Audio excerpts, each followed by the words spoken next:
के पहले 4 महीनों में हमारे देश में 7,40,000 साइबर क्राइम कंप्लेंट्स दर्ज हो चुकी हैं। Investment scam, sextortion, digital arrest और दूसरे फ्रॉड से करीबन 1,800 करोड़ रुपए लूटे जा चुके हैं सिर्फ जनवरी और अप्रैल के महीनों के बीच में। ये सिर्फ ऑफिशियल आंकड़ों की बात कर रहा हूं बाय द वे, जो national cyber crime reporting portal में दर्ज हुई है, जिसे मिनिस्ट्री ऑफ होम अफेयर्स चलाती है। असल में ये ऑनलाइन फ्रॉड की जो समस्या है, इसने एक भीषण रूप धारण कर लिया है और कल आपको या मुझे भी अपने चपेट में ले सकती है। Indian cyber crime coordination centre या I4C के अनुसार मई 2024 में हर दिन 7,000 साइबर क्राइम कंप्लेंट्स रजिस्टर हो रही है। हर दिन 7,000 कंप्लेंट्स। यह आंकड़ा 2021-2023 के तुलना में 113% ज्यादा है। इन सारे क्राइम्स में पैसा मेन मोटिव होता है। 85% केसेस में कहीं ना कहीं किसी न किसी रूप में ऑनलाइन फाइनेंशियल फ्रॉड हो रहा है। पिछले 5 सालों में फाइनेंशियल फ्रॉड्स करीबन 1000% बढ़ी हैं। 2023 में 1 लाख इन्वेस्टमेंट स्कैम्स रिपोर्ट किए गए। मार्केट में नया जो स्कैम आया है डिजिटल अरेस्ट, उससे 120 करोड़ रुपए लूटे जा चुके हैं। ट्रेडिंग स्कैम का तो अलग ही जोन चल रहा है। अनुमान है 1,500 करोड़ रुपए का चूना लग चुका है लोगों का वहां। और एक बार ऑनलाइन स्कैम में आपका पैसा गया तो मिलना वापस बहुत ही मुश्किल होता है। 10% से भी कम केसेस में पुलिस आपकी मदद कर पाती है, आपका पैसा लौटा पाती है। शायद इसीलिए और शर्म के मारे बहुत सारा ऑनलाइन फाइनेंशियल फ्रॉड जो हो रहा है हमारे देश में, उसे रिपोर्ट भी नहीं किया जा रहा है। यह फ्रॉड्स अक्सर हमारी लापरवाही की वजह से भी होता है। जैसे कि व्हाट्सएप पर लिखा शब्द जो होता है, हम उसे भगवान का उपदेश मान लेते हैं कि व्हाट्सएप पर लिखा है, ठीक ही लिखा होगा।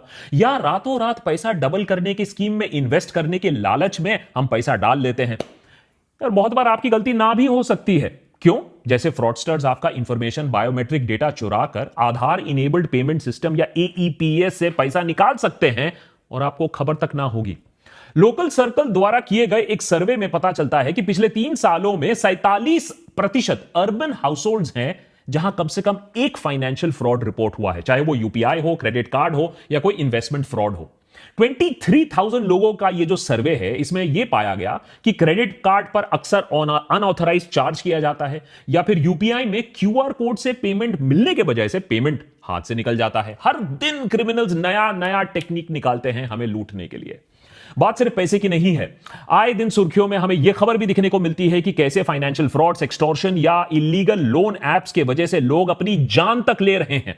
इसीलिए देशभक्त के आज के एपिसोड में हमने यह एपिसोड आपको आगाह करने के लिए बनाया है कि कैसे आपके फैमिली, आपके फ्रेंड्स को आप सुरक्षित रख सकते हो और अपने आप को भी सेफ रख सकते हो इस सबसे बड़े फ्रॉड से। किस किस रूप में आते हैं ये ऑनलाइन फ्रॉड? सरकार क्या कर रही है इस आपदा से निपटने के लिए? और उससे भी ज्यादा आप क्या कर सकते हो अपने आप को सुरक्षित रखने के लिए?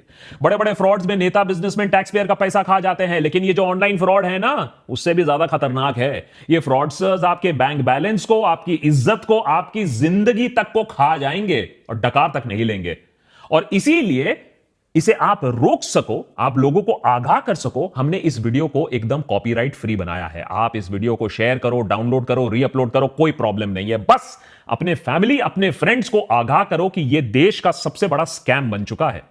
देशभक्त की पूरी टीम ने बहुत टाइम लगाकर इस एपिसोड में रिसर्च किया। 6 ऐसे लेटेस्ट या एवरग्रीन ऑनलाइन फ्रॉड्स का पता लगाया जिसके शिकार आप और मैं दोनों हो सकते हैं। और 6 ऐसे सिक्योरिटी मेजर्स के बारे में भी हम बात करेंगे इन अटैक से बचने के लिए। लेकिन उससे पहले आपको यह समझना होगा कि फ्रॉडस्टर्स आज सिर्फ जामतारा में कहीं कोने में बैठकर आपको फ्रॉड करने की कोशिश नहीं कर रहे हैं।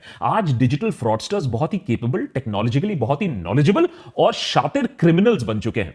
अगर आपके साथ कभी भी फाइनेंशियल फ्रॉड हुआ है तो आप चुप मत बैठो, क्योंकि यही चुप्पी क्रिमिनल्स को और हौसला देती है। अच्छे से अच्छों को इन क्रिमिनल्स ने फांसा हुआ है अपने लेटेस्ट डिजिटल अरेस्ट स्कैम में। मिलिए SP ओसवाल से, chairman and managing director of Vardhman group. आपको लगेगा कि अरे इतना पैसा इनके पास, इतना तजुर्बा है। 82 साल की उम्र में ओसवाल साहब को कोई बुद्धू तो बना नहीं सकता है, लेकिन इनके साथ हुआ 7 करोड़ रुपए का फ्रॉड। जब एक गैंग ने इनके ऊपर एक फेक केस किया, एक फेक वर्चुअल कोर्ट रूम में fake chief justice of India DY Chandrachud के साथ केस की सुनवाई कराई, फेक डॉक्यूमेंट्स क्रिएट करवाए और ओसवाल को 2 दिन तक डिजिटल अरेस्ट में रखा। सुप्रीम कोर्ट से जो फेक डॉक्यूमेंट्स आए, जो ओसवाल को भेजे गए थे, उनमें सुप्रीम कोर्ट का एम्बलम, उसका बार कोड, उसका डिजिटल सिग्नेचर सब सब एकदम असली कोर्ट डॉक्यूमेंट से मेल जोल खाते थे। ओसवाल ने नोटिस का पालन करते हुए अलग अलग अकाउंट्स में 7 करोड़ रुपए जमा कर दिए। चलो, बिजनेसमैन को उल्लू बनाया, लेकिन साइंटिस्ट को भी। मध्य प्रदेश के इंदौर में डिपार्टमेंट ऑफ एटॉमिक एनर्जी में काम कर रहे साइंटिस्ट को फ्रॉडस्टर्स ने डिजिटल अरेस्ट किया, 71 लाख रुपीस उनसे लूट लिया। नोएडा में 79 साल के रिटायर्ड मेजर जनरल के साथ भी यही हुआ। 5 दिनों तक डिजिटल अरेस्ट, 2 करोड़ रुपए उनसे ऐंठ लिए गए। नोएडा में ही एक डॉक्टर पूजा गोयल को फ्रॉडस्टर्स ने डिजिटल अरेस्ट किया, इस आरोप में कि उनके नंबर से अश्लील वीडियो सर्कुलेट हो रहे हैं। 60 लाख रुपए उनसे भी ऐंठ लिए।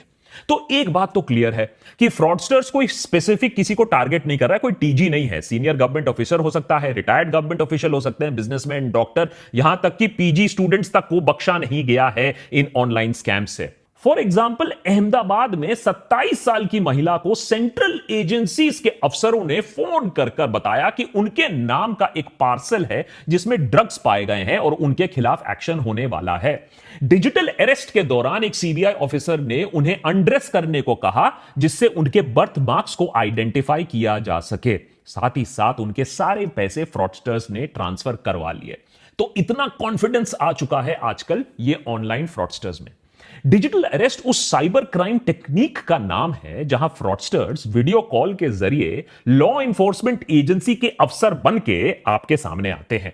आपका क्राइम कुछ भी हो सकता है, लेकिन 2 बहुत कॉमन क्राइम्स आजकल हमें दिखने को मिलते हैं। आपके नाम का पार्सल, उसमें ड्रग्स मिला है, या फिर आपके नाम से रजिस्टर्ड मोबाइल फोन जिससे इलीगल काम हुआ है, फिरौती हुआ है, टेररिज्म हुआ है, या ऑब्सीन मटेरियल सर्कुलेट हुआ है आपके नंबर से जो आधार से लिंक्ड है।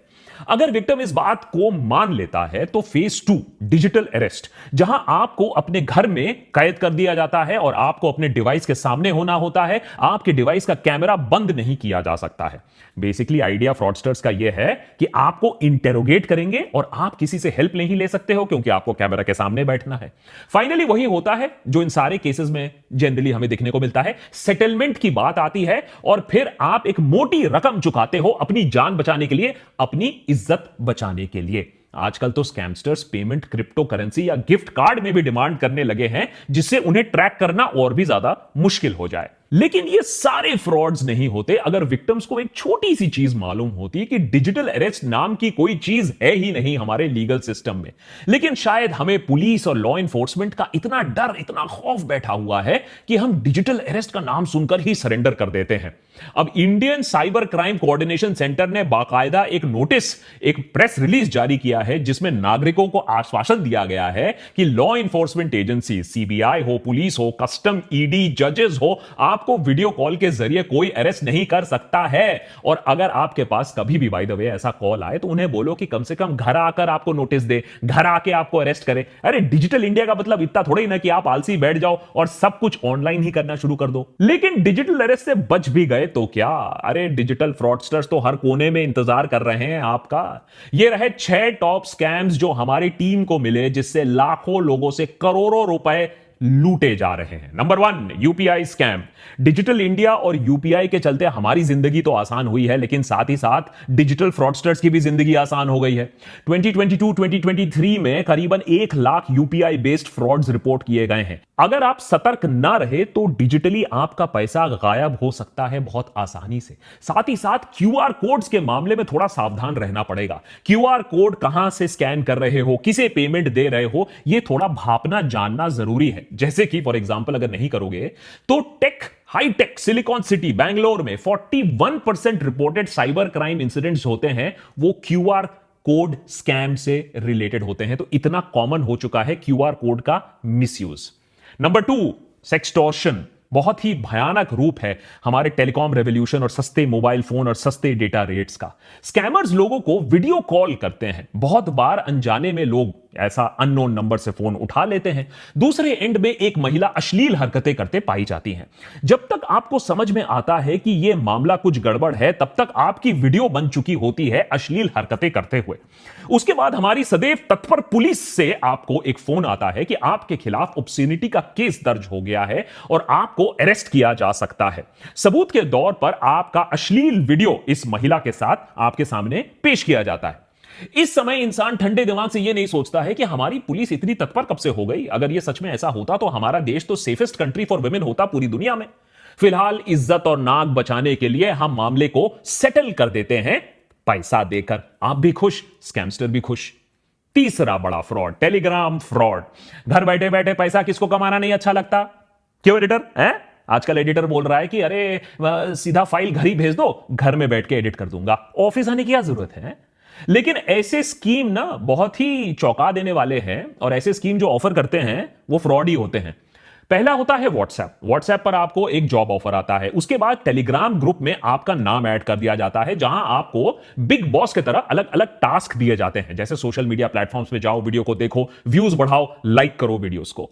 पहले आपको आपके काम के लिए छुट्टर पैसे, थोड़ा बहुत पैसे भी मिल जाएंगे, आपका ट्रस्ट बढ़ जाएगा। फिर किसी कारण हेतु, जैसे कि ट्रेनिंग की है या फिर आपको ज्यादा बिजनेस मिलेगा, उस एक्सक्यूज पे आपको उल्टा पैसा जमा करना होता है। एक बार आपने मोटी रकम जमा की, बंदा गायब आपके पैसे के साथ। नंबर 4, एआई की दुनिया बहुत चकाचौंध है। मानवता एवोल्यूशन की अगली पायदान पर चढ़ रहा है एआई के साथ। क्रिमिनल्स ने बोला हम क्यों पीछे हट जाएं, तो उन्होंने भी एआई की मदद से लोगों को अब गधा बनाना और उनसे पैसा निकालना सीख लिया है। किसी के बेटे का एक्सीडेंट हो गया है, वो हॉस्पिटल से कॉल कर रहा है, पैसे की गुहार लगा रहा है, कैसे मना करोगे आप? किसी की बेटी को पुलिस ने होटल के रूम से नग्न अवस्था में अरेस्ट कर लिया है, और अगर आपको बचाना है अपनी बेटी को तो सेटलमेंट के पैसे निकालो अभी के अभी। आपको उसकी आवाज तक सुनाई दे रही है फोन पर, पीछे मदद मांग रही है वो। अगर वो घर पर बैठकर टीवी ना देख रही होती तो आप बात मान भी लेते, आप पैसे दे भी देते।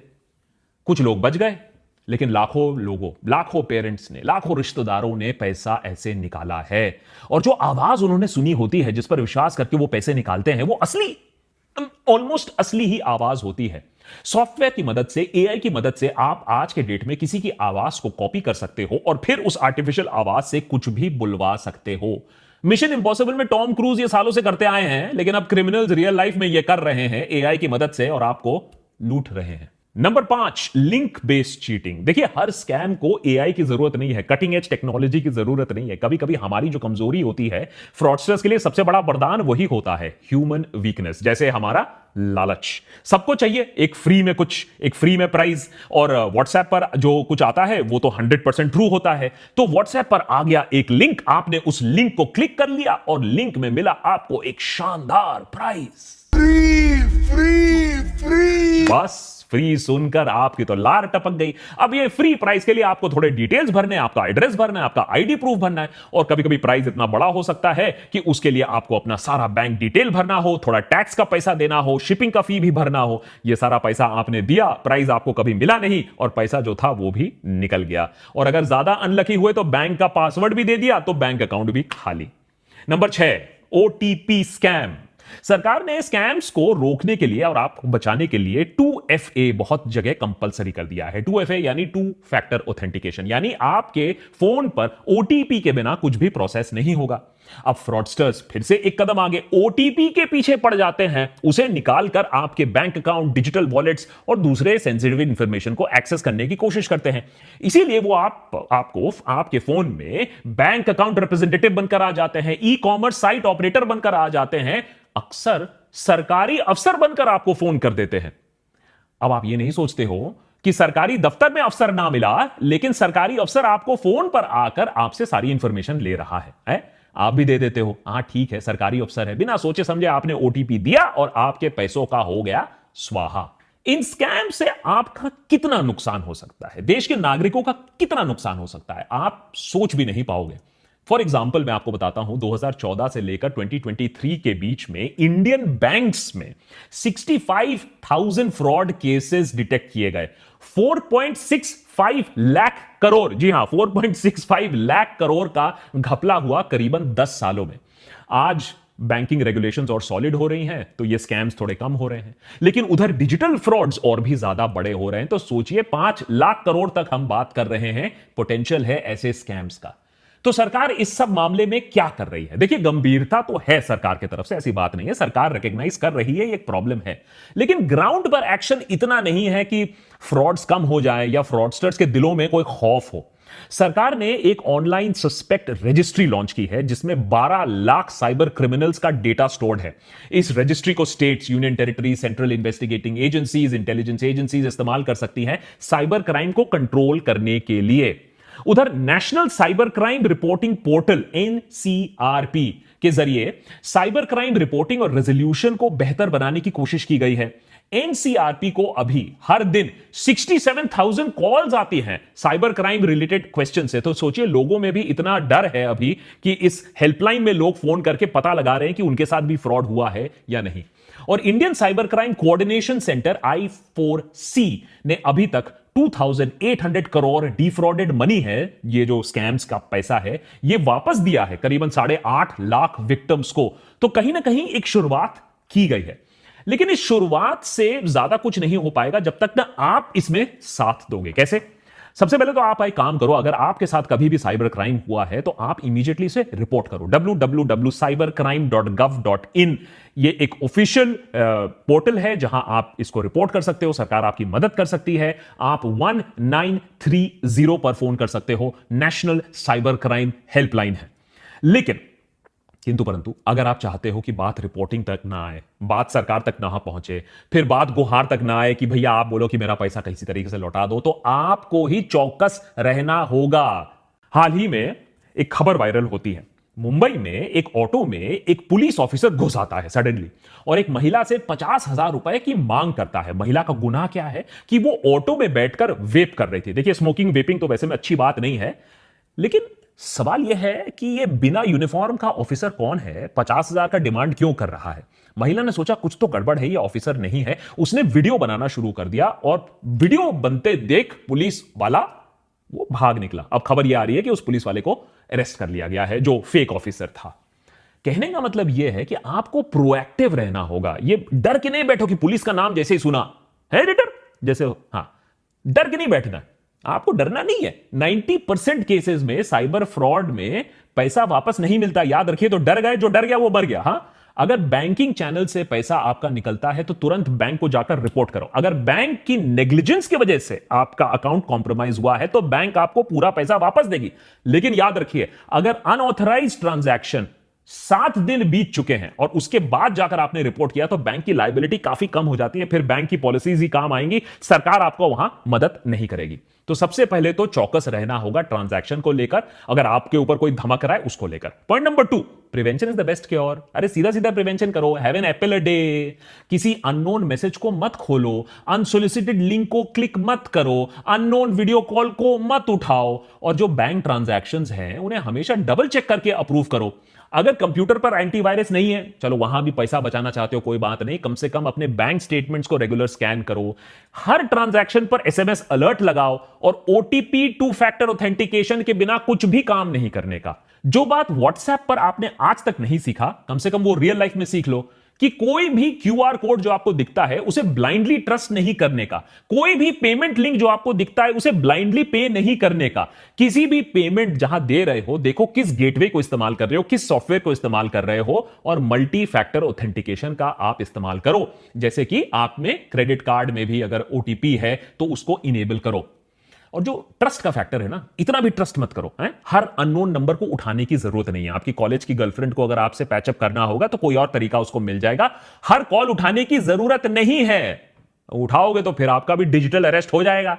और अगर पार्सल में ड्रग्स निकले तो इमीडिएटली फोन काटो और जिस कंपनी से वो फोन आया था ड्रग वाला, उस पार्सल कंपनी को खुद फोन करो और पता लगाओ कि कहां भैया तुम्हारा थाईलैंड में ड्रग पकड़ा गया है।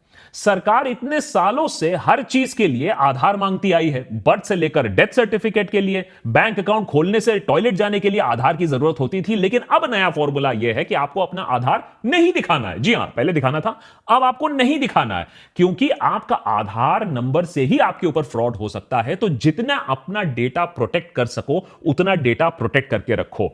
और जितना अपना पर्सनल इंफॉर्मेशन है, अपना फैमिली इंफॉर्मेशन है, हर चीज इंस्टाग्राम पे डालने की जरूरत नहीं है।